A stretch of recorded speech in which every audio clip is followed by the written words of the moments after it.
This evening on OC News. A Cal State Fullerton dance team member tragically died this past weekend. President Donald Trump is urging his party to vote in favor of releasing the Jeffrey Epstein files. And the Los Angeles Rams took down their conference rivals in thrilling fashion. OC News starts now. Just now in tech news, the first responder on police. There's been a lot of collaborative efforts over the Blessed to be here in Fullerton. Brought to you by the broadcast journalism students at Cal State Fullerton. OC News starts right now. Hello, and welcome to the OC News 515 show. My name is Giselle Medina. And my name is Sergio Gonzalez. Thank you for joining us tonight. 1 week after the death of CSUF women's soccer player Lauren Turner, there's another tragedy affecting the Titan community. Last Friday, November 14th, Destiny Morris, a CSUF communications student, died at the age of 19. Morris was involved in the ZTA sorority and was a member of the Titan dance team. Details surrounding her death have not yet been released. There will be a moment of silence before the men's basketball game on December 4th.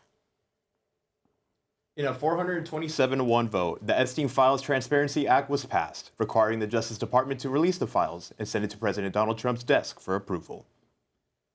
Trump intends to sign the bill into place despite his long-held position against it. However, Trump urged his party to vote in favor of releasing the files as he says, quote, "There is nothing to hide."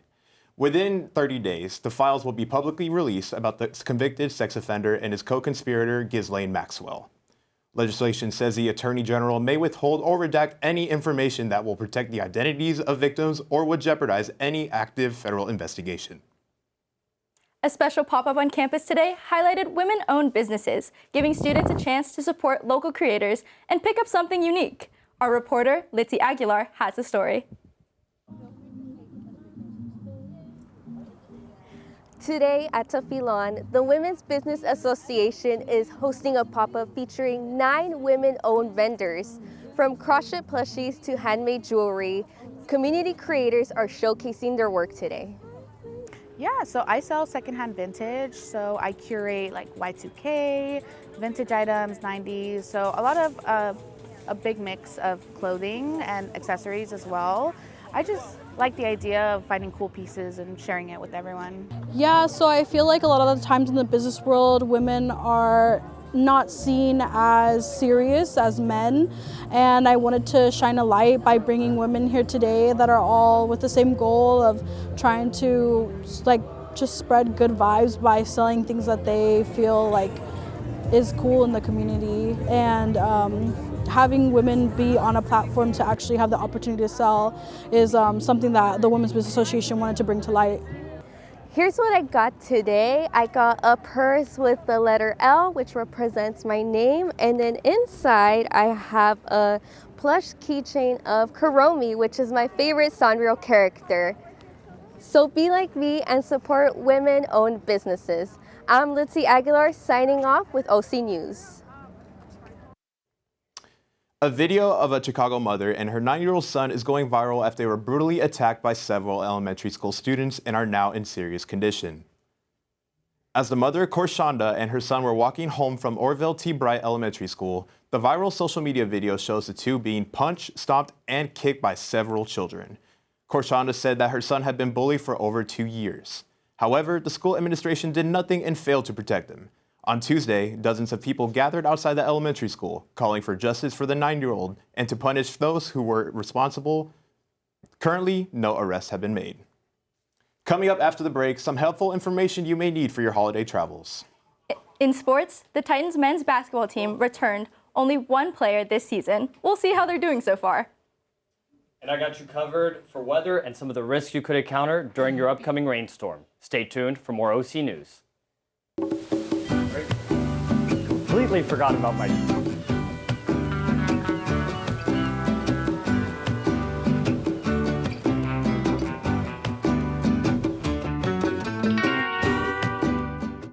How do you know when you've made the right decision? It's the feeling you get in your gut, the one that tells you what's right or wrong. It's the voice inside you that says, I'm buzzed. Better leave the car when it's time to go. Buzz driving is drunk driving.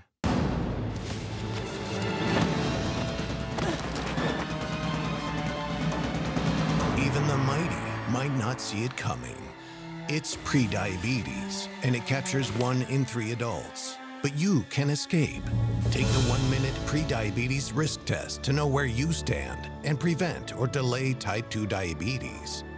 Be your own hero on smartphones everywhere at doihaveprediabetes.org.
From dance performances to powerful storytelling, CSUF marked Native American Heritage Month with a celebration of traditions. Our reporter, Jade Gavan, has more. Today in front of the library, Native American Heritage Month is being celebrated by many, which include performances, art, and so much more. We wanted to showcase and provide a platform and just I guess exposure to students who may not be too familiar with Native American heritage, culture. And so we did that through hosting a variety of different vendors. Essentially to bless, being here today and to kind of pay tribute to North, East, South, and West, and those are all stand for different things. So it categorizes basically women, men, the old and the young. And so it's just to give honor to those. And then we go into the land acknowledgement is to acknowledge the Tongva land that we are on. A recent graduate even comes back to help out and keep the culture and community alive on campus. The dance, it's a great honor as an alumni to come back, and a lot of what my experience was from intertribal between myself and my peers is feeling that confidence to be out there, because not all Native people are powwow people, and I think that's a great misconception. Not everybody has the privilege to wear this, to have beadwork, to have moccasins, to own feathers. Events like this keep the Native American community together on campus. This is Jade Gavan from OC News signing off. It was unpleasantly muggy last weekend, and I heard there are more dark clouds and unfortunate heavy rain in store. Noah Shearson is here with the latest update. Thank you, Sergio. And Sergio is right. We do have some muggy weather to get into, but to start off, we're going to start with today's dry and sunny day. Today was a pretty cool 59 degrees with a low of 48. No winds, so we're not worried about any typhoons or hurricanes. None of that Florida weather. We're not worried about that. Humidity is at 54%. We're expecting that to get a little higher as the evening goes on. So if you have some hairspray, use it if you're going out tonight. Sunset was at 4:45. So many of you guys out there probably saw the sunset. I didn't, because I've been trapped in this box all day. Now, moving on to our 5-day weather.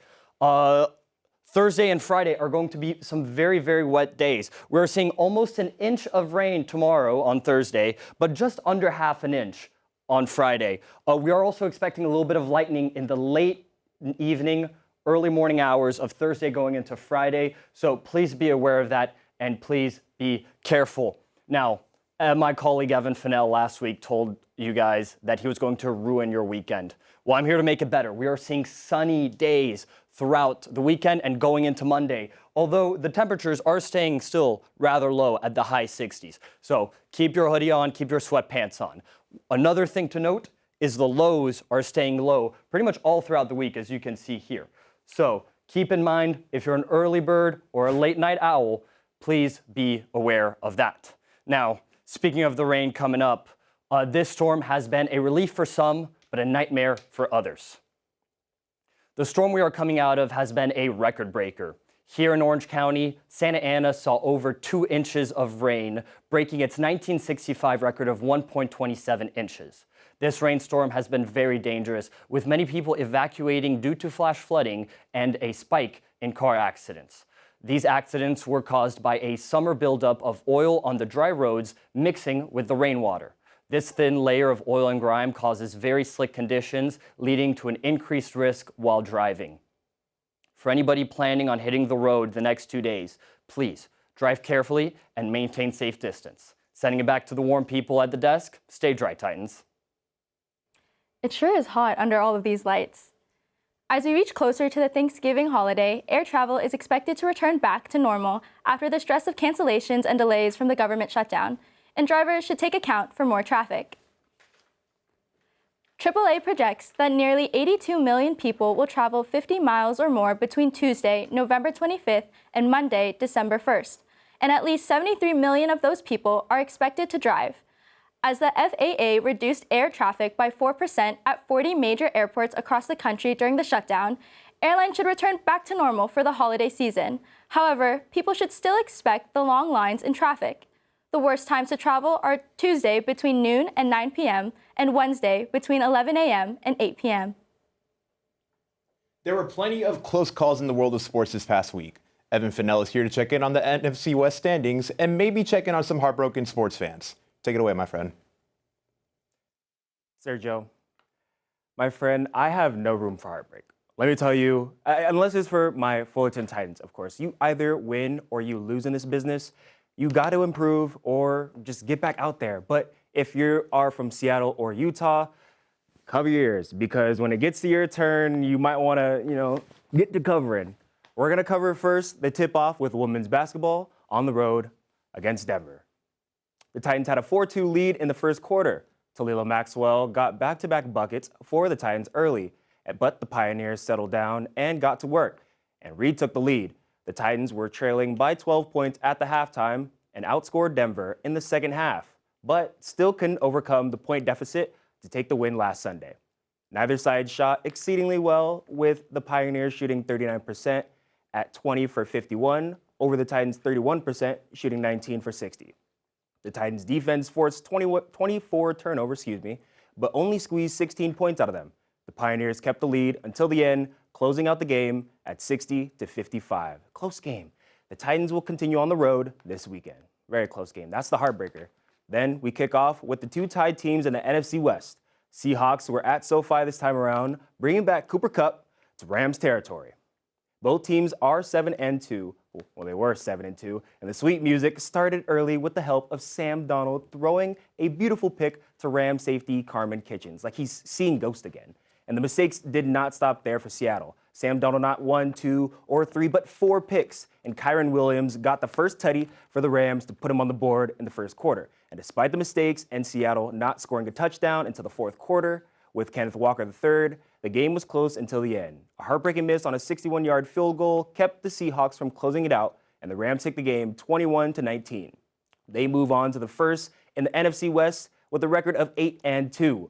Who said sweet music can't be a little thrilling? Now, bow your heads, everybody, for our glorious King LeBron James in his 23rd NBA season, surpassing Vince Carter for the longest time in the NBA. And what music could ease in LeBron's return better than a little jazz? Let's take a look at our glorious King right here. Glorious shot from the three-point line, swish. But we do have Keontae George on the side of the Utah Jazz. He was lighting it up from the three-point line. We can see it right here. But there was an answer for the LA. Our very own Luka Doncic. Do you see how deep that three was? Back in my day, 8th grade, y'all don't have the tape anymore, but I used to shoot threes like that. I promise you. I promise on everything I used to shoot. Look at the drum roll for everybody, showing them what the beautiful music the Jazz are making for them. We have Austin Reeves down here on the court. Just a bunch of threes with the and one going down with the bucket. That's just a beautiful shot right there. Let's take a look at this slow-mo. Austin Reeves, LeBron showing him some love in his return. Look at that. That's the love that we love to see right there. Utah Jazz, they lose. The music is over. Lakers close out the win over the Utah Jazz, 140-126. I'm going to toss it back with Fullerton basketball continuing on the road this Friday. And with men's at Portland and women's at Sacramento State, good luck to both teams heading into Thanksgiving week. And, you know, my birthday is Saturday, so I wouldn't mind a dub as a birthday present. Guys, what do you think? Don't you think I deserve a gift? What do we think? Yeah? Huh? Oh my goodness, happy early birthday, Evan. Do you know whose birthday it's also this Saturday? Our producer, Jaden Fernandez. My gosh. Hopefully that can actually inspire some of these teams to get a win here. I agree. Yeah. Coming up, Titan Walk provided students with some retail therapy and just in time for the holidays. And in entertainment, a Los Angeles music festival was heavily impacted by all the rain we've been having. That story and more on OC News.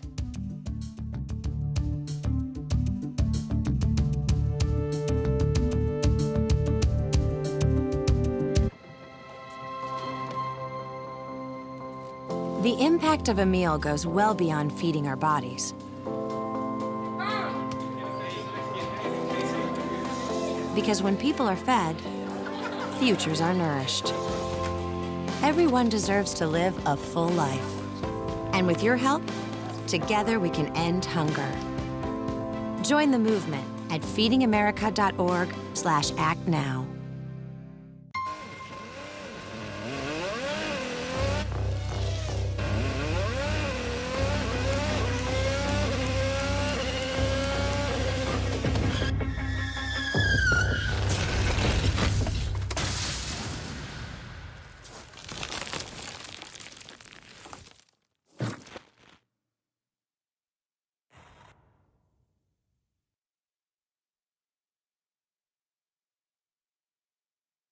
Whether it's our stories, the warmth of our laugh, or our family's secret sauce, we all bring something different to the table. So make some space. The power of connection is waiting right outside your comfort zone.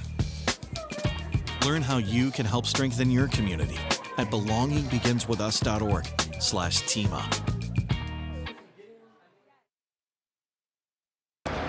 Hate is loud. It gets clicks. It gets attention.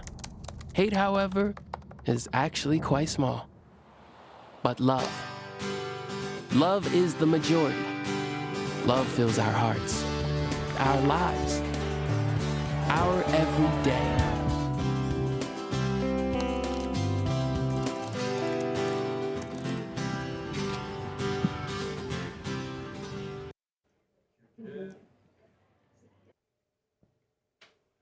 Titan Walk turned into a treasure hunt of clothes and creativity as Hermanas Unidas hosted their clothing swap today.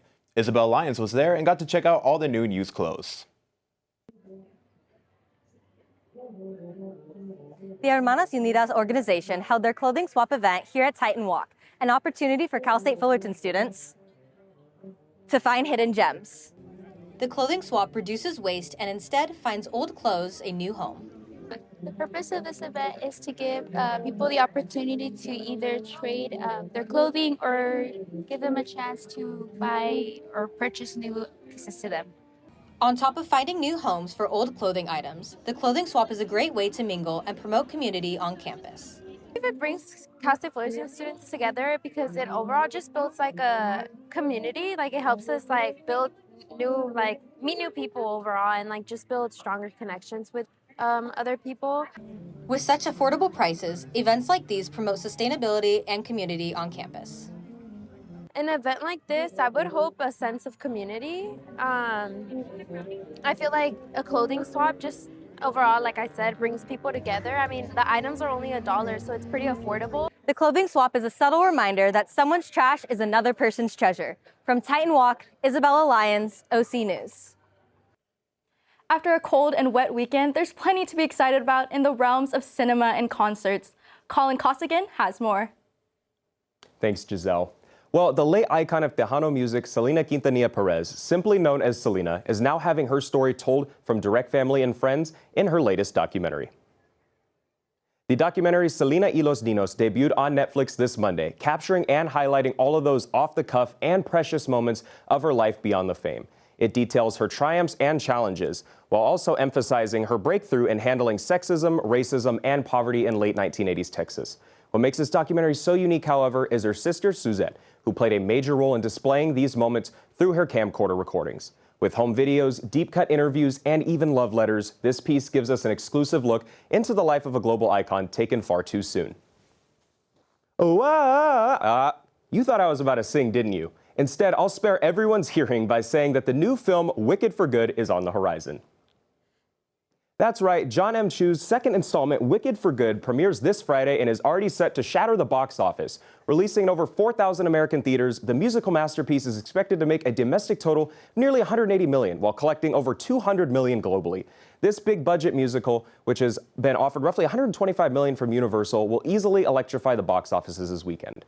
Now, brands like Lego are already collaborating with it, and even restaurants like Chili's are offering special edition Wicked-themed margaritas. Well, you know what they say, give me one margarita, well, you know the rest.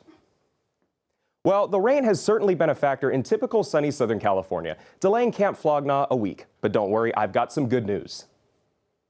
Camp Flog Gnaw is now taking place this weekend outside of Dodger Stadium, and not a cloud is expected in the sky. While popular artists like Claro, Don Toliver, Men I Trust, and Somber can no longer attend, they did pick up some lyrical legends like Blood Orange and Kali Uchis. As for the new set times, they haven't been announced yet, but will most likely impact the later time slots. After previously selling out, tickets for the rescheduled event are still on sale. Well, that's all I have for you today. Oh, just a reminder, no more Nike techs, no more coffee. It's straight quarter zips and matcha around here. Sending it back to you, Giselle and Sergio. How performative of you, my friend, but not surprising either. Graduation is approaching at Cal State Fullerton, and seniors are figuring out their next steps. Emiliano Carbajal has more on how students are preparing for life after college. As graduation gets closer, many Titans are starting to think about what comes after college and how prepared they feel for that transition. Honestly, all I've ever just thought about ever since I got started in the school is like, oh man, I can't imagine what life would be like once I get out of school. But now that it's actually coming close to me, I don't know what I'm going to be like. You know, it's going to be such a weird transition. For seniors like Dominic Crenshaw, the final semester brings both excitement and uncertainty. Transitions are great, you know. I think we should all just be open to it and take it less with stress and more with motivation. In about 6 months, students will graduate right here on Titan Stadium. To better understand what that transition feels like, I spoke with Cristina Alvizio, a recent UCSD graduate, on how she prepared and what she recommends for seniors now. I'll say it's important to reach out to people who are in the career that you want to do, like great opportunities, going to your career center, reaching out to network centers. Those are the places where you're going to meet actual people or in the actual field that you want to do. Alviso warns students not to underestimate certain things among the process.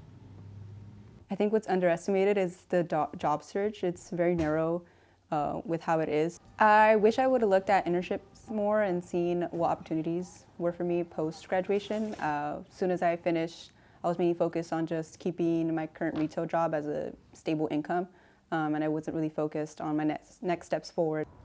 For future grads, the message is clear. Start building connections and get a head start. Emiliano Carbajal, OC News. Hey Serge, when do you graduate? I graduate this spring. Wow, that's soon. Are you calling me old? No, it's just I don't graduate for like another year, so I don't really want to think about it. Oh, okay, that must be nice. That's all we have for today's broadcast. Thank you for watching OC News. Follow our social media at OC News CSUF and Titan TV CSUF. I'm Giselle Medina. And I'm Sergio Gonzalez. Have a good Thanksgiving break, everybody.